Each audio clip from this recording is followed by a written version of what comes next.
दोस्तों, आज के हम इस वीडियो में आपको बताने जा रहे हैं एनपीके के बारे में।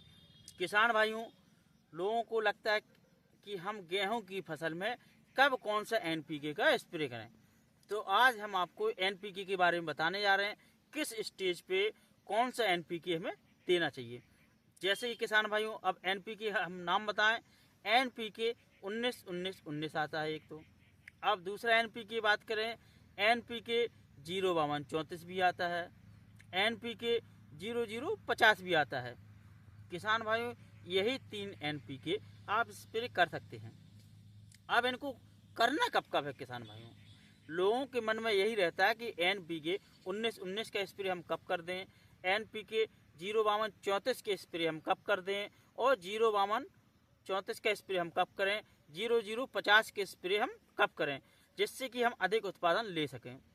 किसान भाइयों, अब हम बात करते हैं नंबर 1 पर, जो एनपीके 19-19 आता है। इसमें 19% नाइट्रोजन, 19% फास्फोरस, 19% पोटास पाया जाता है। इसका स्प्रे हम किसान भाइयों दूसरा पानी लगने के बाद इसका स्प्रे हम कर सकते हैं, क्योंकि जब हमें नाइट्रोजन की भी आवश्यकता रहती है उस समय हम इसका स्प्रे कर सकते हैं। अब हम बात करें दूसरे स्प्रे की, जो कि एनपीके 052-34।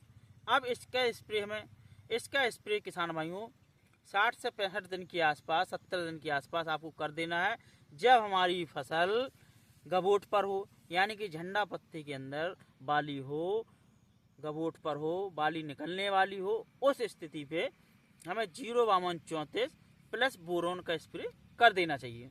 अगर किसान भाइयों हम उस समय नहीं कर पाते हैं, हमारी बाली निकल आती है, यानी कि हमारी पूर्णतः बाली निकल चुकी है और हम गबोट पर इस एनपीके का स्प्रे नहीं कर पाए हैं, तो अब हमें कौन सा स्प्रे करना चाहिए?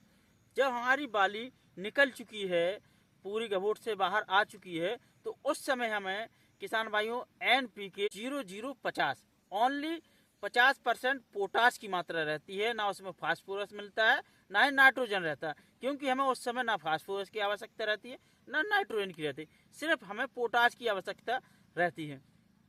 तो हमें 0050 एनपीके का स्प्रे कर देना। इसके साथ किसान भाइयों आपको ले लेना है बोरोन जो कि 20% वाला है। इसको आप ले लीजिए 100 ग्राम प्रति एकड़ के हिसाब से। इसको और एनपीके 0050 का मिलाकर स्प्रे कर दीजिए। आपकी फसल में किसान भाइयों बहुत ही अच्छी देखेंगे, पूर्णतः बाली भरकर आएगी। इसका एक रिजल्ट अलग ही दिखने को आपको मिलेगा। अब इनके कार्य अगर किसान भाइयों को हम बताएं, थोड़ा वीडियो लंबा जरूर होगा, लेकिन हम इनके कार्य बताने जा रहे हैं।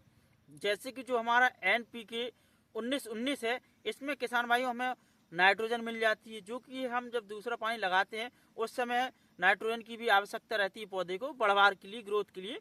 उस समय हम इसका स्प्रे करते हैं, जो कि नाइट्रोजन हमारे पौधे में ग्रोथ लाती है, क्लोरोफिल की मात्रा बढ़ाती है, जिससे कि पौधा हरा भी रहता है और सूर्य से भोजन भी ग्रहण करता है।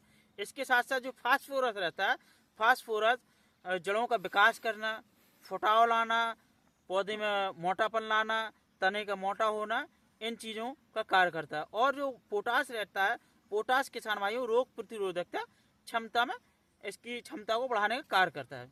अब जो हम सेकंड स्प्रे करते हैं गबोट पर, जो हम गबोट पर एनपीके 052-34 का स्प्रे करते हैं, इसका कार्य क्या रहता है?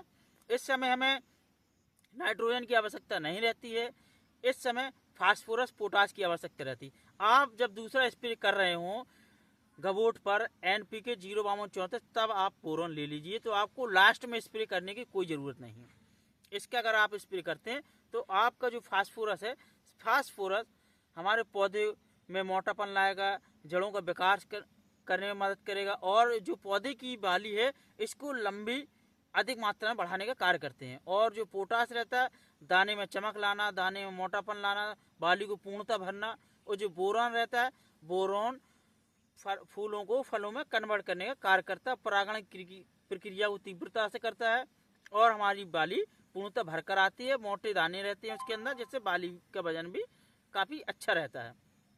अब किसान भाइयों जो तीसरा स्प्रे रहता है, अगर हम दूसरा नहीं कर पाते तो तीसरा जो सिर्फ सिंगल हमें पोटास की आवश्यकता रहती है, उस समय हमें ना फास्फोरस ना नाइट्रोजन, जो हम पोटास देते हैं उसके साथ हम बोरोन मिलाएंगे किसान भाइयों, तो वह बोरोन हमारी फसल में जब बालियां फूल पर रहती हैं, बालियां निकल चुकी होती हैं, तो फूलों को फल में कन्वर्ट कर देती हैं।